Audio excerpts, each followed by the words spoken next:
Olá, caríssimos irmãos e irmãs que acompanham as reflexões deste grupo São Jerônimo.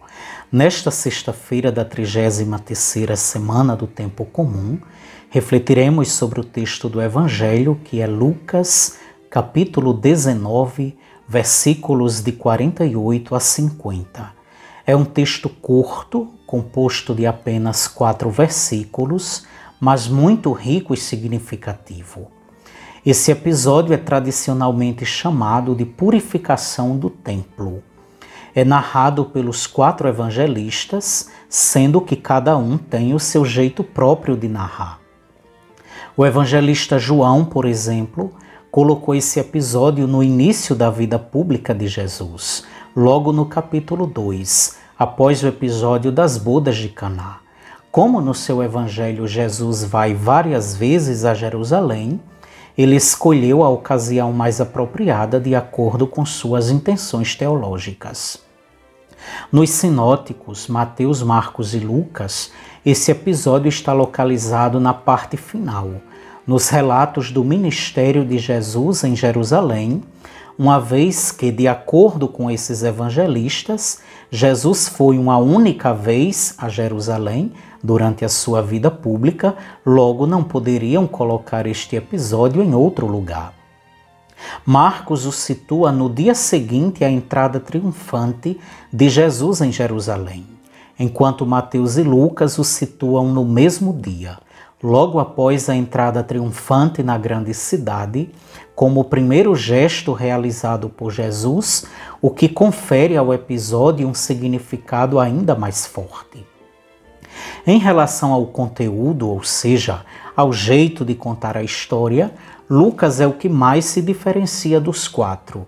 É o que descreve o episódio de maneira mais abreviada, com mais simplicidade e sobriedade, apresentando Jesus menos furioso do que nos outros evangelhos. No versículo 45, ele descreve o gesto, quer dizer, a ação simbólica da purificação propriamente dita, e no versículo 46 ele explica o gesto à luz das Escrituras. Eis o que diz o versículo 45. Jesus entrou no templo e começou a expulsar os vendedores. Como se vê, Lucas omite qualquer sinal de fúria e violência. Talvez para não contradizer a imagem tão misericordiosa de Jesus que ele vem apresentando desde o início do seu evangelho. Ele não descreve Jesus chicoteando, nem virando as mesas dos vendedores e cambistas. Porém, mesmo apresentando Jesus menos furioso, Lucas não esconde o seu inconformismo e com isso o aproxima dos profetas, que denunciavam as injustiças e o comércio em torno do culto, propondo uma religião mais alicerçada na misericórdia, na justiça e no amor do que nos sacrifícios, sem, porém, jamais incitar qualquer sinal de violência. No versículo seguinte, o versículo 46, Jesus mesmo dá a explicação teológica para o gesto que acabou de fazer ao dizer: está escrito, minha casa será chamada casa de oração, no entanto vós fizestes dela um antro de ladrões. Essa citação é formulada a partir de 2 passagens do Antigo Testamento. Isaías, capítulo 56, versículo 7 e Jeremias, capítulo 7, versículo 8. Assim explica-se o gesto que Jesus tinha acabado de realizar. O motivo da expulsão dos vendedores do templo foi restituir a sua função originária de ser casa de oração. E para voltar a ser casa de oração era necessário deixar de ser o antro de ladrões no qual se tinha transformado.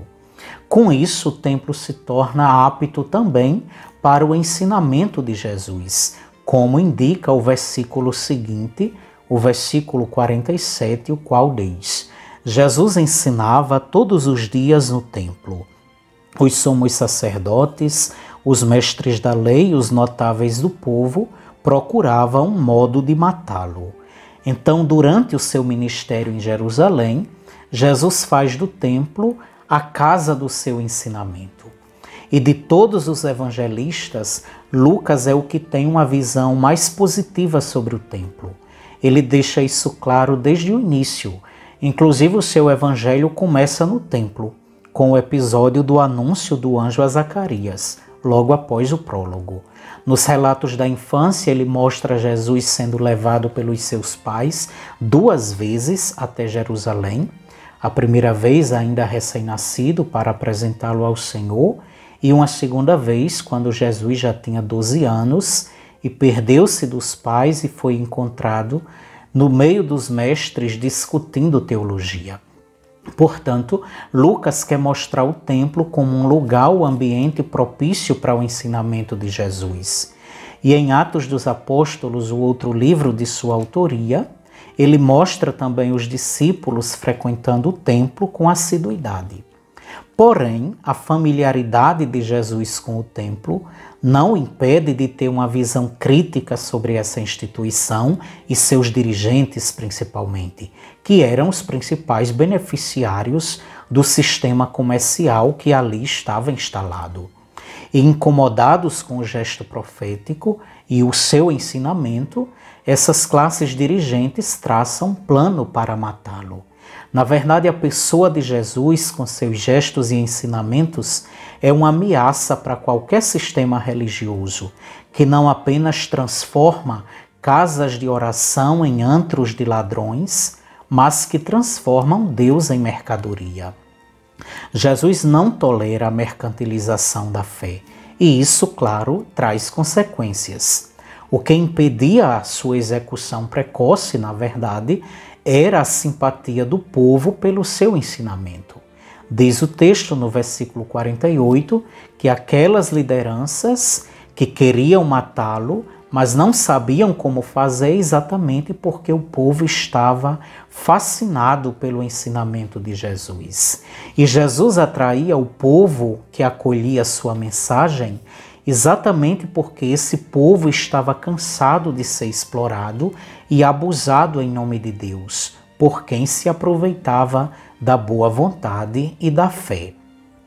Assim como Jesus atualizou a mensagem profética de não tolerar injustiça e exploração, como seus discípulos e discípulas de hoje, nós também temos essa missão.